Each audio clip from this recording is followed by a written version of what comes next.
Hello! Hi, how are you doing? Welcome to my channel. Today I'm coming to you from lovely England, like every single time I make a video, but I'm gonna make a bracelet. Let's get started now. Right, let's talk wire. I'm using 18 gauge copper based wire, which is silver plated. And as for the measurements, well, let's just say this. As this is the first time I'm making this bracelet, I didn't really measure it properly. Hi, so I'm in the middle of editing this video and I realized I haven't actually mentioned how much wire you will need. So you will need 2 pieces of 22 centimeter long wire. Okay, bye-bye. But I will give you some proper measurements of all 3 bracelets towards the end of this video if you are thinking about making them, so keep watching. I have basically started with 2 long pieces of wire, another little insert, so you can either use 2 pieces of wire, hold the ends and then twist them together, or you can use 1 large piece of wire that would be about 44 centimeters long, bend it in half, get like a nail varnish bottle or something round, bend it around it and twist it, and then you can hold it by the nail varnish bottle. Once you finish twisting, you can remove the nail varnish bottle and then just cut through the large loop, which is something I should have done because it would make my life easier, but I didn't. And I twist and twist until my fingers start hurting, and that reminds me I could actually use my nylon jaw pliers to hold the ends. And then I decided it might be a good idea to add some stones. This is, by the way, a gorgeous Swarovski swan crystal in a 4-hole setting.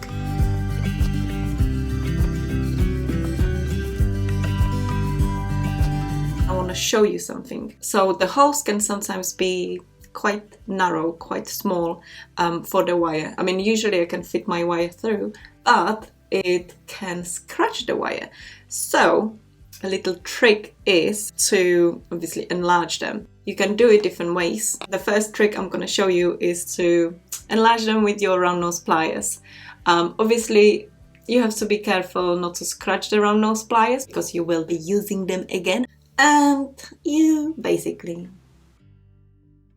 just wriggle around in that hole, and that enlarged the hole a little. Also, you can use scissors, or if you're lucky to have little files, then use those, and they are the best really.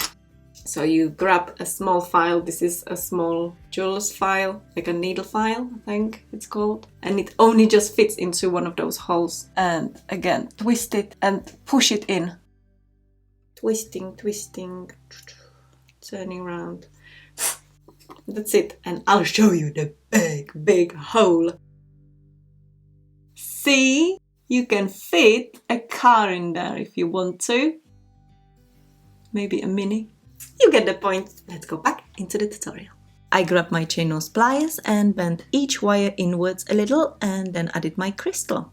Pushed it down as much as I could and then twisted the wire 3 times. Then I decided to be controversial, and instead of going for silver color setting, I went wild and added one in a rose gold setting. Then twisted the wire again 3 times. And after adding the last crystal, I simply carried on twisting the wire until I realized one side of the twisted band will inevitably be much longer than the other one, and I really didn't want that to happen, so I cleverly decided to make both of them the same length. I had to undo some of the twisted wire on one end of the band, straighten the curly wires with nylon jaw pliers and cut the excess. Then using my round nose pliers, I finished each end of the wire with a little loop, making sure it's secure and it's not gonna catch on clothes.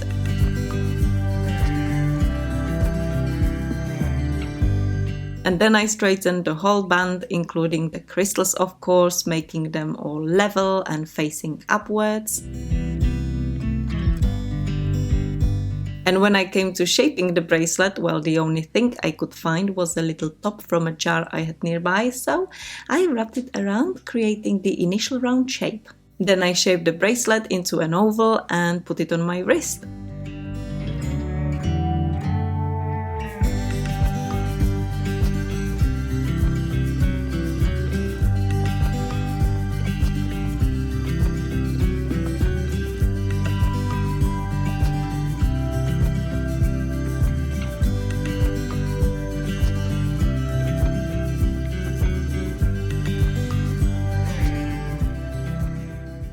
there we have it. We created a beautiful little bracelet. And when I say little, I mean little. It's very, very small. If I had a daughter, I would give it to her.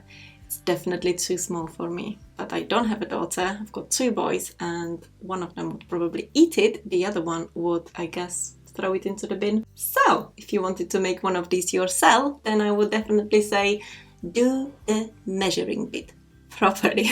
Not like me, because I was pretty much not going to make a bracelet today. I was going to make rings and I just got really frustrated with them because it wasn't working the way I wanted it to. And so I decided to do something completely different from scratch, and I didn't plan it, and this is what happened. It looks good, but I can't wear it. Although, thinking about it now, I could possibly attach a little chain onto this loop, and then on the other one, a chain with a little clasp, and that would secure it on my hand. So maybe I'll do that.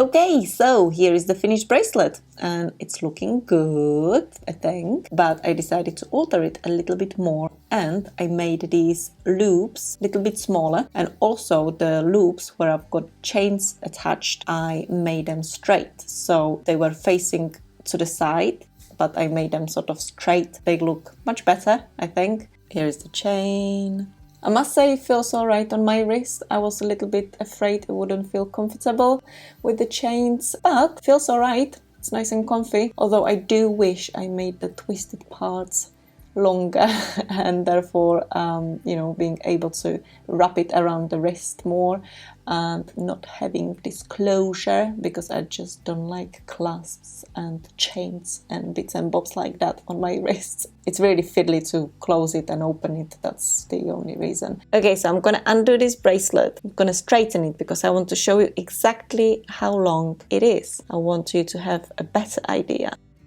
So this one is 12 centimeters from one end to another. 4.5 centimeters was the first stone, and then there is about 1 centimeter in between, and there will be in between of each of them because there is the same number of twists. And then about 4 centimeters from the last stone to the end of the bracelet. And the chain is approximately about 4 centimeters.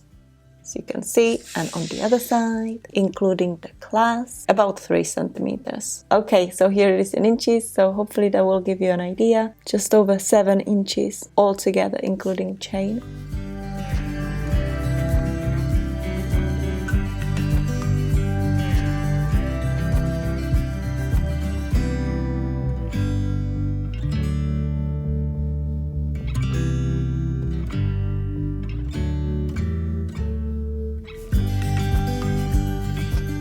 And because I wanted to work out exactly how much wire I would need, I decided to make more bracelets and measure them properly. So instead of adding 3 crystals onto the bracelet, I added 1 big one. And again, it's a Swarovski Swan crystal, and I forgot the measurements, so I shall add it to the description box as usual.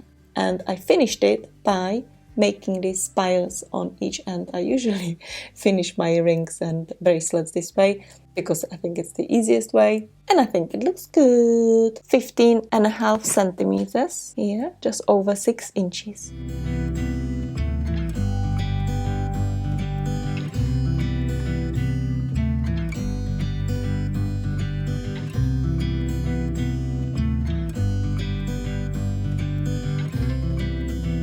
And the last bracelet is made out of copper wire, 18 gauge again. It's just a twisted bracelet finished with some spirals that look like hearts. Here is what it looks like from the other side.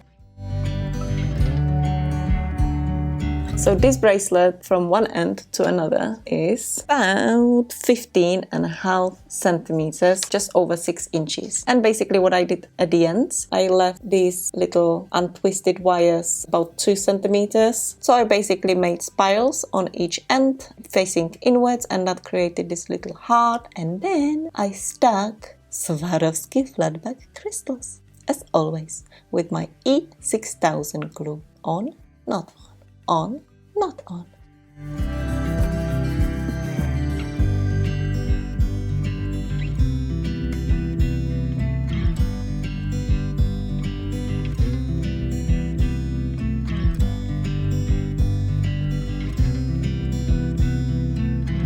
I really hope you enjoyed this tutorial. If you did, give it a thumbs up. Of course, there is that option of subscribing to my channel as well and hitting that notification bell. And I will all see you soon, probably next week. If not, then the week after. If not, then next year.